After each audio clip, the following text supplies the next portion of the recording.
In the top 10 video today, we're going to be looking at the top 10 ways that your body is disgusting. And in at number 10, your feet are super sweat-a-licious. Anyone who smelled a pair of used sneakers knows that feet sweat. What they might not know is how much. One pair of feet contains 250,000 sweat glands. They produce approximately 16 ounces of perspiration a day. That's roughly 1 pint of foot sweat. Some of it evaporates, but what doesn't will give your shoes, socks, and feet a potent signature aroma. Excessive sweat provides bacteria the kind of moisture-rich environment in which it can thrive and stink. Too much cooped-up sweat can also increase your susceptibility to fungal infections such as athlete's foot. That's why it's so important to let your feet air out every once in a while. Careful walking around barefoot though, as a cut on your foot can lead to infection and medical issues such as plantar warts. Number 9. You shed. And I'm not talking about hair. The top portion of the epidermis is the stratum corneum. It's comprised of dead skin cells called corneocytes. A layer of living cells exists directly underneath it. These living cells rise up, die, and then become part of the stratum corneum. Once a cell generates in the skin's basal layer, it takes approximately 1 month to rise to the surface and shed. Dead skin won't keep simply building up. The outermost layer of our epidermis is extremely thin and must stay thin to remain fully functional. We shed our older skin cells to make room for the new ones at a rate of about 50 million cells per day. Washcloths and scrubbing sponges can be packed with these dead skin cells and their accompanying bacteria. Gross as that may be, shedding is still for the best. It keeps our skin fresh and flexible. Beyond that, the oils in dead cells can help combat indoor air pollution. Number 8. You have a very dirty mouth. If anyone has ever called you a potty mouth, they were not doing your germs justice. The average mouth is much dirtier than the average potty. Our mouth is inhabited by 50 to 1,000 different types of bacteria, 70 to 80 different types of fungi, and a few viruses and parasites. Chew on that.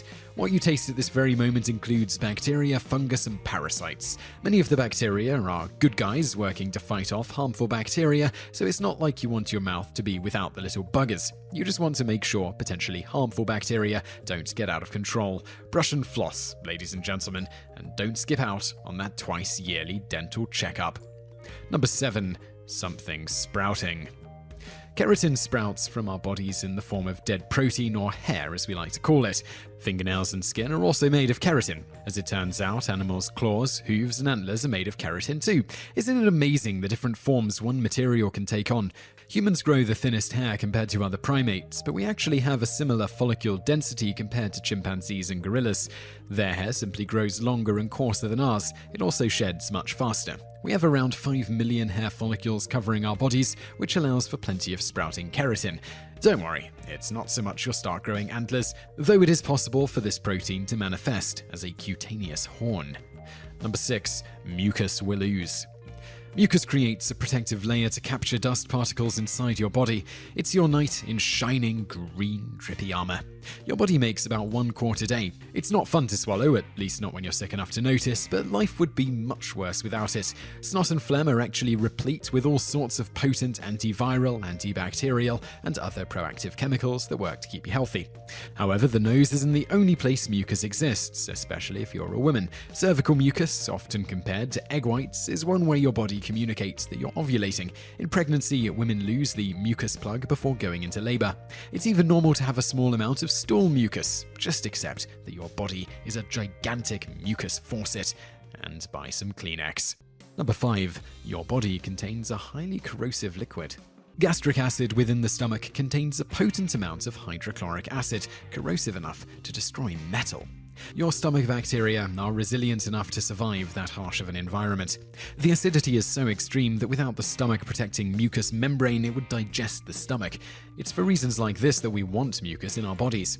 Sometimes, though, the stomach doesn't produce the perfect ratio of hydrochloric acid to everything else. Imbalance can lead to discomfort and even serious medical issues.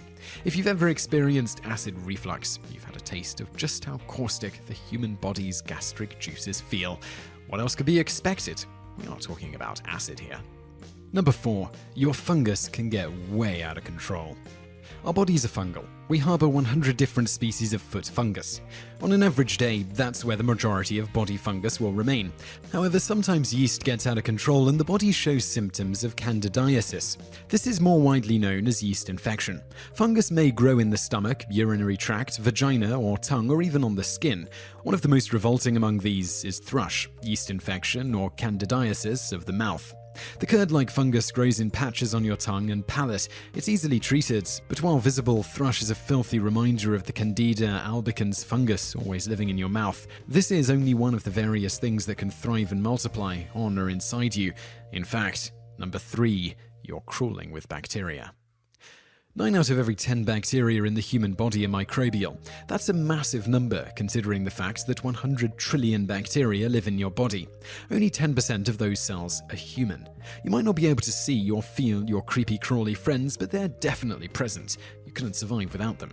There are so many that all the bacteria living inside you would fill a half-gallon jug. Occasionally, one bacterium will cause serious problems for the host. That's you. For example, the vast majority of humans have demodex in their eyelashes, which are minuscule mites. These acarids have long, non-segmented bodies and 8 legs in the adult stage. They make their home in your eyelash hair follicles and live off sebum. Usually, we don't notice demodex, but a high increase in numbers can lead to a bothersome medical condition known as blepharitis. Invisible to the eye, organisms harm people often. They can even be lethal. In 2010, John Matthews of Iowa began losing his vision when a parasitic worm inhabited and munched on his left eye. Despite cases like his, the average bacteria in our body still do more harm than good. Number 2, non-human bacteria will devour you, dead or alive.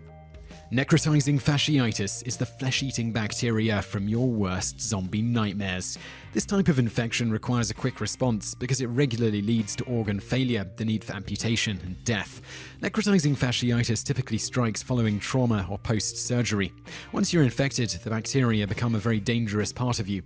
The cause can be as simple as a small cut where bacteria enter, often combined with a compromised immune system. People with diabetes and cancer patients are especially susceptible. Those with strong immune systems who disinfect their wounds are unlikely to contract necrotizing fasciitis. Even if the flesh-eating bacteria don't consume you while you're alive, though, there are plenty in your intestinal tract that will find you extra tasty after you've died. They are just waiting to work their way from the inside out. This process is called putrefaction. 1. You can regurgitate poop. Poop vomit may begin with a fecal impaction, a colon blockage that makes it so the body can't excrete waste. This blockage causes new waste to build up since there's nowhere else for it to go.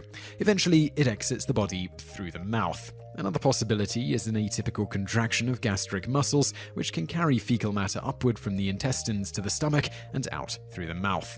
This process is known as copromysis or stercoraceous vomiting.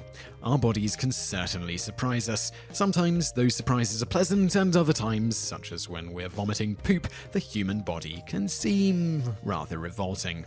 So I really hope you enjoyed that video, and I'd love to know what you think of it, so please leave a comment below. I'm also going to link over to another video that you might enjoy, so just click on that thumbnail on the screen now, and don't forget to subscribe to our channel because we put out a new video 7 days a week, and you can also visit us online. Just go to TopTenzNet. Thanks for watching.